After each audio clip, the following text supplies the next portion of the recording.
What's going on, Miata gang? So if you're watching this, this is a video about NC rear suspension.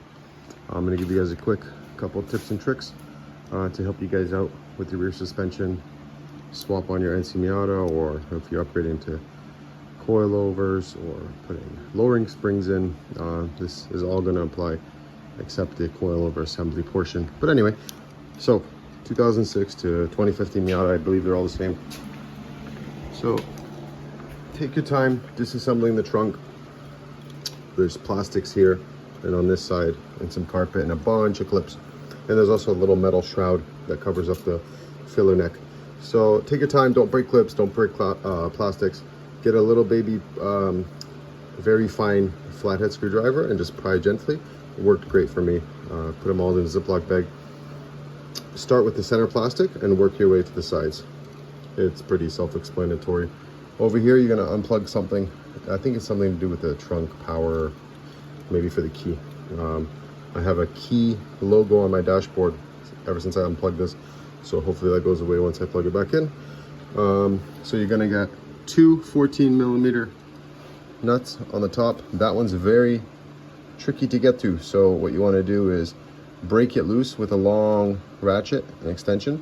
And then after that, you're gonna get a 14, what was it?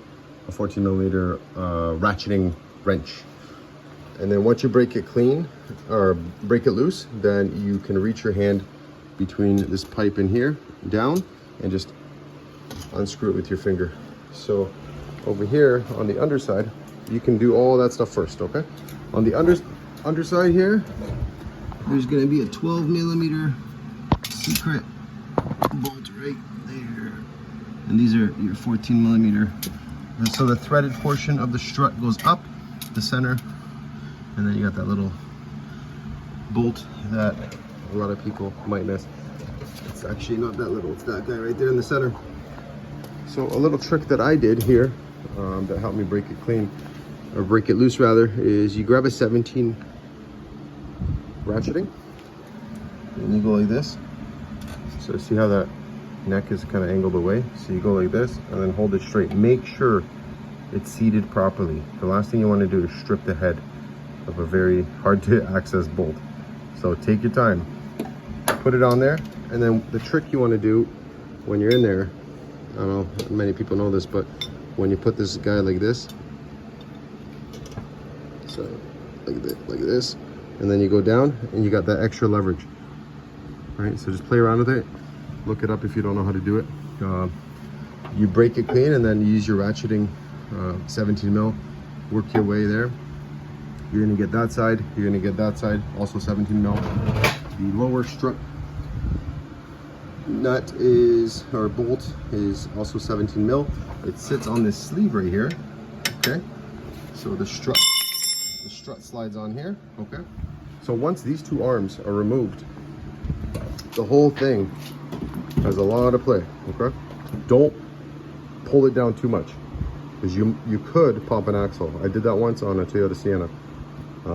I've worked on many Miatas. Luckily, I haven't popped out an axle, but it can happen. So you got 3 17s, 1, 2, 3 on the bottom, a 12mm here, and I believe that's it. Yeah, and you got nuts. Oh, and also if the nut starts to spin, then you need to put another 17 on the other side. Hold it, or if it's very seized, you're gonna have to start ratcheting until it hits the top of the brake caliper. And then another trick I did was you grab this arm here.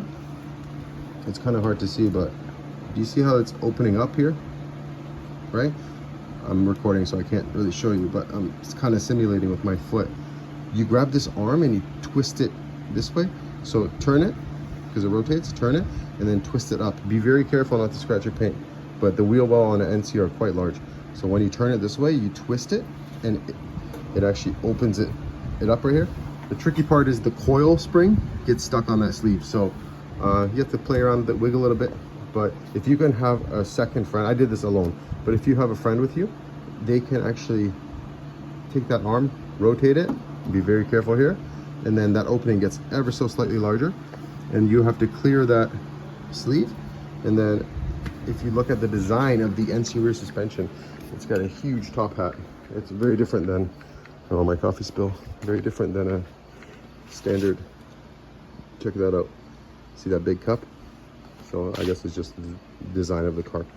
So that's what they look like. And a little trick to do, so you know how much to tighten it, is grab one of these. So I'm gonna go like that, go all the way to the nut, write your measurement down, take a picture with your phone, and then what do we got? There's your measurement. Okay. So what is that, inches or centimeters? So you got 1.1 centimeters.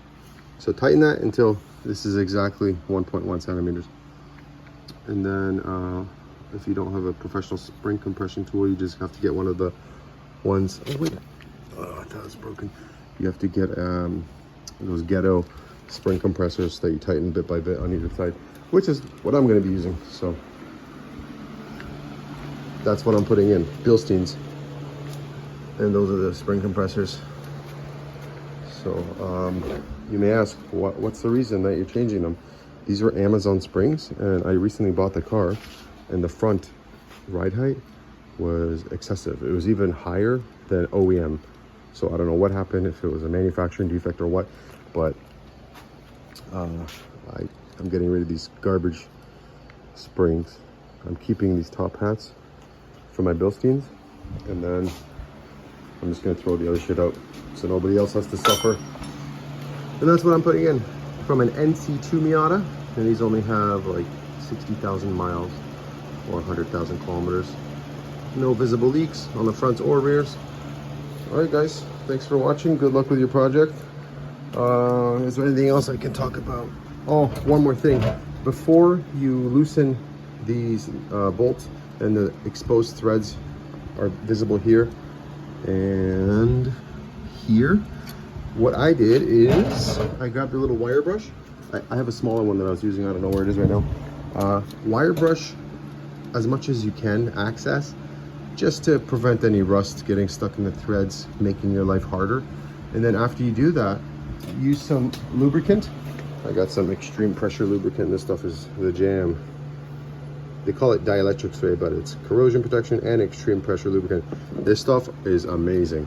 Super greasy, everything gets lubricated very well. So that's just the stuff I bought from a local truck store. You can use any lubricant, WD-40, whatever. Whatever's gonna make that nut spin freely, that's what you want, because you want to make your life as easy as possible. Oh, last thing before I forget, these are completely seized. These are your sway bar end links, rear sway bar end links. I'm gonna have to use a cutoff wheel, cut them off.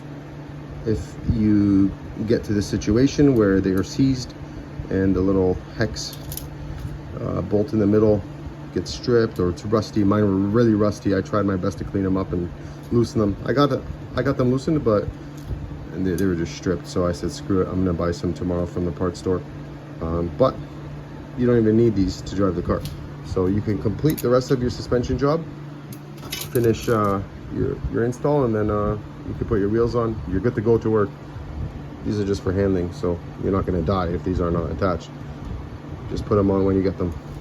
All right, guys, thanks for watching, and have a good night.